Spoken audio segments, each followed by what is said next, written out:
মাদক, সন্ত্রাস ও চাঁদাবাজ সহ জঙ্গিবাদের বিরুদ্ধে কঠোর হুঁশিয়ারি দিয়েছেন কেএমপি কমিশনার ও আওয়ামী লীগের সিনিয়র নেতৃবৃন্দ। শুক্রবার বিকেলে খুলনা অ্যাডামস ইন্টিগ্রেটেড ট্রেনিং ইনস্টিটিউটের সেমিনার কক্ষে স্থানীয় প্রশাসন ও আওয়ামী লীগের সিনিয়র নেতৃবৃন্দদের সাথে মতবিনিময় সভা চলাকালীন সময় এসব বিষয় নিয়ে আলোচনা করা হয়।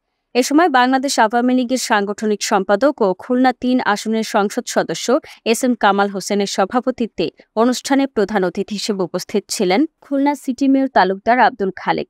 এ সময় আরও উপস্থিত ছিলেন খুলনা মহানগর আওয়ামী লীগের সাধারণ সম্পাদক এম.ডি.এ. বাবুল রানা সহ আওয়ামী লীগের বিভিন্ন থানা এবং ওয়ার্ডের সভাপতি, সাধারণ সম্পাদক ও জনপ্রতিনিধিরা।